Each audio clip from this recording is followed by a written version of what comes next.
Price Lord, ஹல்லேலூயா. இன்றைக்கு ஆண்டவர் உங்களை பார்த்து ஒரு காரியத்தை சொல்றாங்க. நீங்கள் கவலைப்படாதிருங்கள். ஆமென், ஹல்லேலூயா. எந்த காரியத்தையும் குறித்து கவலைப்பட வேண்டாம் அப்படின்னு சொல்லி கர்த்தருடைய ஆவியானவர் சொல்றாங்க. ஆமென், ஹல்லேலூயா. லூக்கா 12 பாத்தீங்க அப்படின்னா தன்னுடைய சீடர்களை அழைத்து தேவன் ஒரு மிகப்பெரிய காரியங்களை பேசுறாங்க. ஹல்லேலூயா. அந்த காரியம் ஃபுல்லா என்னன்னு பாத்தீங்க அப்படின்னா, கவலைப்படாதீங்க.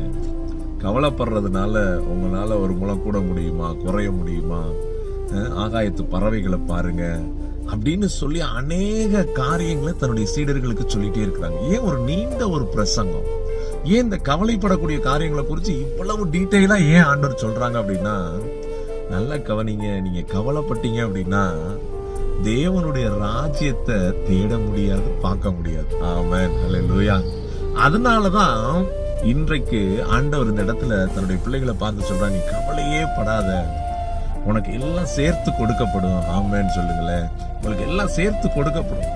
அதுக்குத்தான் இவ்வளவு பிரசங்கங்களை சொல்லி அந்த 12:31 ஆண்டவர் சொல்றாங்க, முதலாவது தேவனுடைய ராஜ்யத்தை தேடுங்கள். ஹல்லேலூயா. இன்னைக்கு இந்த ராஜ்யத்தை தேட விடாம உங்க வாழ்க்கையில உண்டாக்குறது எது அப்படின்னா இந்த கவலை தான். ஹல்லேலூயா. இந்த கவலை ராஜ்யத்தை பார்க்க விடாது. ஹல்லேலூயா. அதனாலதான் இன்னைக்கு தேவன் இவ்வளவு காரியங்களை சொல்லி ராஜ்யத்தை தேடுங்க. நீங்க ராஜ்யத்தை தேடிட்டீங்க அப்படின்னா எல்லாம் சேர்த்து கொடுக்கப்படும். ஹல்லேலூயா. ஏன்னா உங்கள் தேவைகள் இன்னதென்ன பரம பிதா அறிந்திருக்கிறார். ஹல்லேலூயா. அந்த பிதாவானவர் அனைத்தையும் உங்களுக்கு இயேசு கிறிஸ்துவின் வழியாய் கொடுத்து உங்களை ஆசீர்வதிப்பார். அதனால இன்னைக்கு ஏதோ ஒரு காரியத்தை குறித்து கவலைப்பட்டுட்டு அமர்ந்திருக்கிறீங்க அப்படின்னா நல்லா தெரிந்து கொள்ளுங்க, உங்களுக்கான காரியங்கள், உங்களுக்கான தேவைகள், உங்களுக்கான எல்லாமே ஆயத்தமாக்கப்பட்டிருக்கிறது. ஆமென்னு சொல்லுங்க. ஆயத்தமாக்கப்பட்டிருக்கு. ஆயத்தமாக்கப்பட்ட டேபிள்ல போய் நீங்க அமர வேண்டிதான். அந்த ராஜ்யத்துக்குள்ள நீங்க தேடி ராஜ்யத்தை பிடிச்சிட்டு ஓட ஆரம்பிக்கிறீங்க அப்படின்னா நிச்சயமாக எல்லாம் சேர்த்து கொடுக்கிறதை உங்க வாழ்க்கையில நீங்கள் பார்ப்பீர்கள்.